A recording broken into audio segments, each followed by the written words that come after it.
A história começa com Takeru Kamishiro se arrastando pelo mesmo trajeto até o mesmo emprego sem futuro dia após dia em sua vida monótona e sem alegria. As pessoas sempre diziam a ele que manter a rotina era o caminho para a felicidade, mas no fundo, uma parte dele ansiava por algo diferente, assim como todo mundo. Uma noite, enquanto ele observa uma cena estranha piscando em sua televisão, ele de repente se vê transportado para algum lugar completamente inesperado. Então um homem misterioso aparece diante dele afirmando ser o supervisor de todo o sistema solar. Kamishiro olha perplexo e pergunta se isso faz dele algum tipo de alienígena. A figura balança a cabeça dizendo que ele está mais próximo de uma divindade. Então mostra a Kamishiro um planeta conhecido como Médios. Não importa o que seja tentado, Médios não consegue prosperar, e suas civilizações surgem e entram em colapso repetidamente. O ciclo de fracasso durou tempo demais e o homem decidiu por uma abordagem radical. Ele vai atingir o planeta com apenas uma única gota de água, porque até mesmo essa quantidade minúscula pode provocar ondas massivas que viram o mundo de cabeça para baixo. E para o choque de Kamishiro, ele foi escolhido para se tornar essa gota de água.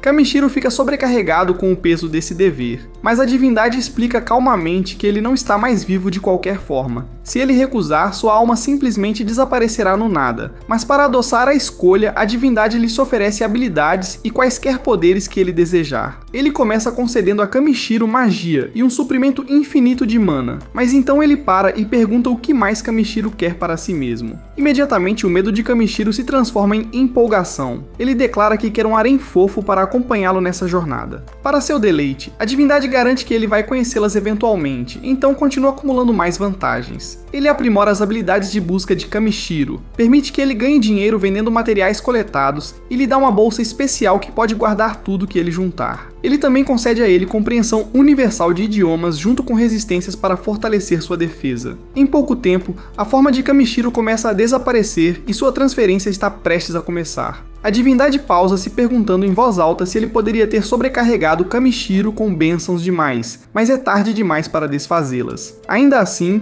um desconforto passa por seu rosto quando ele vislumbra a parceira que Kamishiro está destinado a conhecer, então ele questiona se realmente vai ficar tudo bem. Kamishiro entra em pânico com suas palavras, mas não há mais tempo para respostas e a divindade apenas diz a ele que tudo ficará bem logo antes de Kamishiro desaparecer. Um segundo depois, Kamishiro abre os olhos em um mundo totalmente novo, agora dentro de um corpo totalmente novo. Ele não tem ideia real do que diabos deveria fazer, então ele sai para encontrar um lugar onde há pessoas. Em pouco tempo ele encontra uma vila, mas rapidamente percebe que não será capaz de comprar comida sem dinheiro algum. É quando ele se lembra que a divindade havia melhorado sua habilidade de busca para que ele pudesse rastrear materiais para vender. Kamishiro tenta ativar a magia de busca, mas nada acontece, deixando-o desapontado. Depois de pensar melhor, ele percebe que estava pronunciando errado, porque no momento em que ele diz corretamente, símbolos brilhantes aparecem ao seu redor. Essas marcações destacam onde os materiais estão localizados e quando ele diz a palavra escanear, informações mais detalhadas aparecem. Emocionado com o quão útil a habilidade é, Kamishiro se sente sortudo quando o primeiro item que ele pega acaba sendo classificado como Rank B. Ele então passa mais tempo coletando tudo o que aparece sob a habilidade, mas a maioria deles acaba sendo lixo. Quase todos são marcados como Rank E. Uma pedra estranha e brilhante chama sua atenção. Parece valiosa por parecer tão polida e clara, só para se revelar como cocô de formiga. Ele fica perplexo com o motivo de ser classificada como C, mas ainda satisfeito, já que ele aprende que as coisas que pode vender são organizadas por marcas diferentes e sua habilidade de busca as aponta facilmente. Com sua bolsa agora cheia até a boca, Kamishiro corre para a vila, ansioso para ver quanto dinheiro ele pode fazer. No portão, o guarda presume que ele é um cavaleiro por causa de quão ridiculamente alto ele é, mas Kamishiro rapidamente explica que ele é apenas um coletor de materiais. O guarda que se apresenta como Marlow diz que esse tipo de trabalho é raro, e embora a vila não tenha uma loja especializada em materiais, eles têm uma loja geral. Então nosso rapaz vai direto pra lá e quando ele mostra ao dono da loja o cocô, os olhos do homem praticamente brilham. Ele identifica como fezes de uma formiga martelo e fica absurdamente impressionado com sua forma perfeita e corrica, elogiando Kamishiro por encontrar um espécime tão bom. Ele lhe oferece 5 moedas de ouro por isso. Kamishiro não tem ideia do que isso vale. Então o dono da loja explica que uma única noite na pousada custa 500 raves e uma moeda de ouro equivale a 1000 raves. Kamishiro calcula rapidamente em sua cabeça e percebe que o homem está prestes a lhe pagar o equivalente a 50.000 ienes por cocô, literalmente. Quando Kamishiro aceita, o dono da loja fica excessivamente animado e até esfrega a maldita coisa em sua bochecha como se fosse um tesouro, fazendo Kamishiro ficar ali em descrença de que alguém está valorizando um cocô de formiga. Kamishiro então expõe o resto de sua coleta, e o dono da loja olha incrédulo de que Kamishiro conseguiu reunir tudo sozinho. Ele questiona por que alguém traria um saque tão valioso para uma loja de fim de mundo, mas Kamishiro responde casualmente que ele simplesmente gosta de andar por aí enquanto coleta o que consegue encontrar. Impressionado com seu talento, o homem decide pedir um favor. Ele explica que há uma veia de mitral escondida nas montanhas próximas, e ele quer que Kamishiro a recupere. Kamishiro vive por aventura, então ele concorda. O homem então conta 360 mil raves pelo lote. Fazer as contas quase deixa Kamishiro inconsciente, porque isso é cerca de 3,6 milhões de ienes. Mas antes de deixá-lo ir, o comerciante o avisa de que há monstros nas montanhas, mas ele está confiante de que Kamishiro pode se virar. Mas antes de ir para lá, Kamishiro passa a noite em uma pousada, onde uma jovem garota lhe traz uma tigela simples de água. O custo é 30 raves, e Kamishiro fica perplexo quando ela explica que é para se lavar. Naturalmente ele prefere um banho, mas ele quase surta quando ela lhe diz que não há banhos aqui de jeito nenhum. Feiticeiros às vezes oferecem feitiços de limpeza, mas a cidade não tem nenhum. Ouvir a palavra magia acende uma ideia na cabeça de Kamishiro, então ele paga pela água e dispensa a garota. Uma vez sozinho, ele experimenta alguns cânticos e no momento em que ele diz limpar, o feitiço ativa e em um instante ele se sente mais fresco do que jamais esteve em toda a sua vida. É quando ele percebe que pode lançar basicamente qualquer feitiço, desde que descubra a palavra certa para isso. No caminho para a montanha, Kamishiro começa a se acostumar com suas novas habilidades, e ele se assusta quando de repente vê um símbolo de pá aparecer pela primeira vez. Animado, ele vai verificar, apenas para ficar horrorizado quando isso leva a um esqueleto. Sua habilidade até revela o nome da pessoa, seu rank e detalhes de seu passado, e o que mais se destaca é um amuleto de família ao lado dos restos mortais. Sua magia mostra que foi feito à mão pela mãe do homem, e quando Kamishiro lê a carta guardada dentro, seu peito aperta.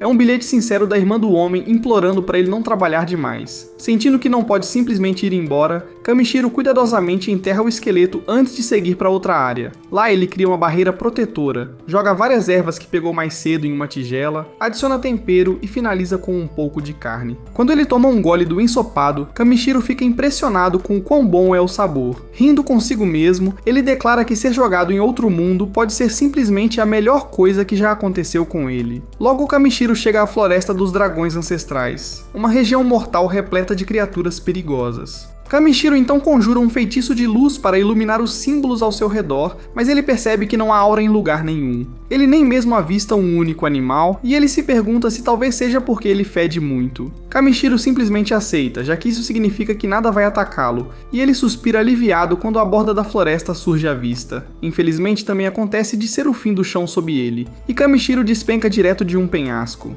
Ele freneticamente solta todas as palavras mágicas que consegue pensar, mas nenhuma delas faz coisa nenhuma. Flutuar não faz nada, levitar é inútil, mas quando ele finalmente grita voar, o feitiço ativa. Kamishiro aterrissa em segurança abaixo e comemora quando vê símbolos de minério brilhando por toda parte. Ele imediatamente começa a coletar o que pode, mas ainda não encontra nenhum minério de mitral. Eventualmente ele avista uma marca fraca no fundo da parede da montanha, então Kamishiro diz chamas e lança uma bola de fogo para explodi-la. Funciona perfeitamente, revelando mitral, finalmente, embora em quantidades pequenas. A caverna então começa a tremer, ameaçando desabar, mas Kamishiro teimosamente segue mais fundo. Ele eventualmente descobre uma câmara com água tão pura que o deixa atônito, e a varredura revela que é rank S, tornando-o o recurso mais precioso que ele já viu. E a descrição diz que a água guarda a essência mágica de um dragão ancestral, significando que um dragão deve estar vivendo ali. Kamishiro escolhe não entrar em pânico e começa a se preparar para coletar o máximo possível, mas antes de despejar a água comum em seu recipiente, ele decide testar se a água do dragão é mesmo potável, então ele pega um punhado. Nesse momento, um dragão massivo irrompe da piscina e ele está irritado por Kamishiro não ter reconhecido sua presença. Kamishiro congela em choque, enquanto o dragão fica igualmente chocado de que Kamishiro conseguiu suportar sua aura opressiva. Entrando em pânico, Kamishiro rapidamente se ajoelha no chão e se desculpa por invadir a casa do dragão, e a besta respeita sua coragem. Kamishiro se apresenta afirmando claramente que ele é humano, mas o dragão tem dificuldade em acreditar. Ele explica que a mana irradiando de Kamishiro era tão avassaladora que o despertou de seu sono profundo. Kamishiro não entende o que diabos ele está dizendo, mas o dragão esclarece que a quantidade de mana saindo dele poderia realmente igualar o dele ou até mesmo excedê-lo. O dragão ancestral se chama Voldias, e ele afirma que tem um pedido a fazer a ele. Voldias reconhece o poder limpo e bruto em Kamishiro, e isso o faz acreditar que Kamishiro pode ser capaz de despertar despertar seu filho, e naturalmente o dragão não está esperando que ele faça isso por nada. Então ele promete entregar um monte de minério de mitral em troca. Voldias apresenta ao nosso rapaz o ovo que se recusa a chocar, mas Kamishiro não tem ideia do que ele deveria fazer. Então Voldias diz a ele para canalizar sua mana para dentro dele, da mesma forma que ele produziu sua luz. Kamishiro então fala a palavra aquecer para aquecê-lo, mas ele entra em pânico quando uma força massiva irrompe ao seu redor. Algo está obviamente errado, mas Voldias explode em gargalhadas. O corpo de Kamishiro começa a ser arrastado para dentro do ovo e ele pensa em como ele só acabou de chegar a este mundo e estava esperando ver mais dele antes de morrer. Momentos depois, Kamishiro acaba em um lugar estranho e uma voz o chama de imprudente. Kamishiro se pergunta se essa é a divindade de antes, mas percebe que é outra pessoa. Essa garota diz que ela tem mexido com este planeta por dezenas de milhares de anos, mas levou apenas um dia para Kamishiro causar uma ondulação massiva, e ela não está feliz com isso. Kamishiro não tem ideia do que essa garota está falando, mas a garota simplesmente o expulsa. Kamishiro fica perplexo quando retorna ao mundo, mas aliviado quando vê que ele conseguiu fazer o ovo chocar. Voldias pede a Kamishiro para dar um nome ao recém-nascido, mas Kamishiro não tem certeza se deveria. Voldias diz que está tudo bem, porque a criança já tem seu nome verdadeiro e ele só quer que Kamishiro lhe dê seu nome do dia a dia.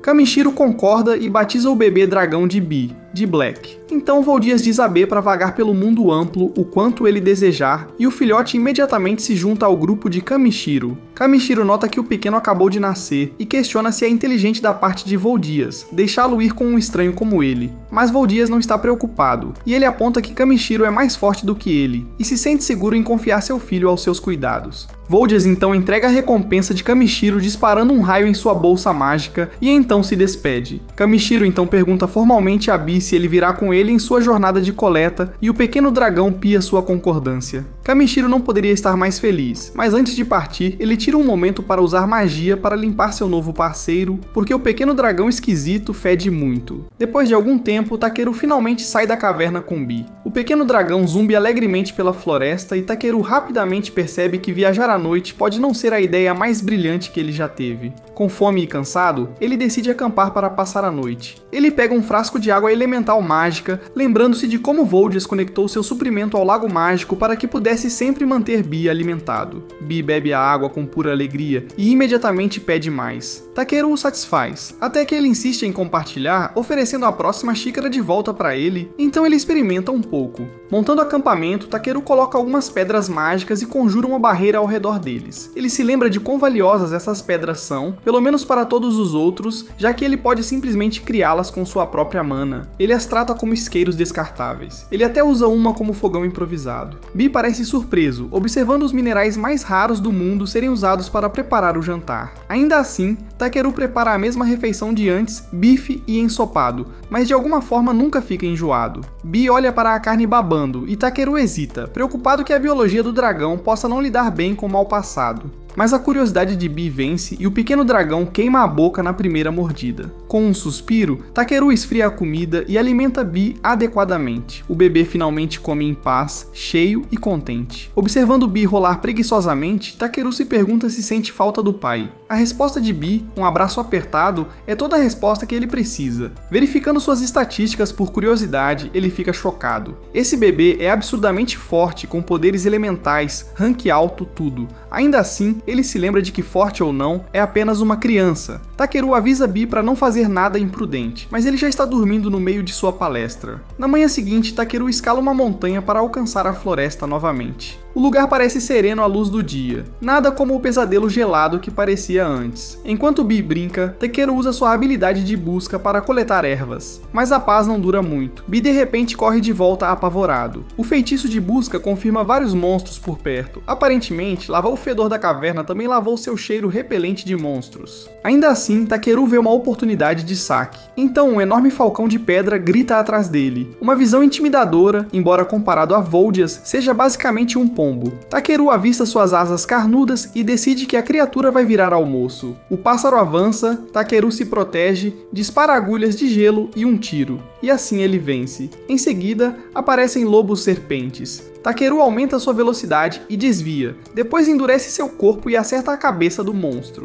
Em seguida, mais monstros partem para o ataque, e ele os nocauteia sem esforço. Takeru consegue vencê-los sem dificuldade. Após coletar o saque, ele sente ainda mais monstros se aproximando. Não querendo desperdiçar o dia inteiro, ele procura um plano de saída. É quando Bi o agarra e tenta voar com eles. Ele não acredita que vá conseguir, até que Bi realmente o levanta. Impressionado, ele usa um feitiço de redução de peso e de repente eles estão voando rapidamente, porém Bi o solta acidentalmente. Takeru acorda no chão com Bi lambendo seu rosto, percebendo que de alguma forma escaparam completamente da floresta. Ainda abalado, mas grato, ele agradece a Bi e o avisa para pegar leve da próxima vez. Bi responde com afeição e acidentalmente dá uma cabeçada em seu estômago. Enquanto voltam em direção à vila, Bi percebe um galho estranho que Takeru está segurando. Ele explica que é um galho de Yggdrasil, um item lendário rank SS que ele tem desde o primeiro dia, embora esteja adormecido. Bi solta uma pequena baforada de fumaça mágica nele e de repente o galho desperta. Takeru fica impressionado. Agora ele parece mais com um mago do que com um coletor. Antes que ele possa testá-lo, um rosnado baixo ecoa pelas árvores. Takeru avisa Bi para ficar atento, mas Bi corre direto em direção ao som. Takeru corre atrás dele e o encontra circulando uma árvore. Embaixo dela há uma jovem elfa, desmaiada e fraca.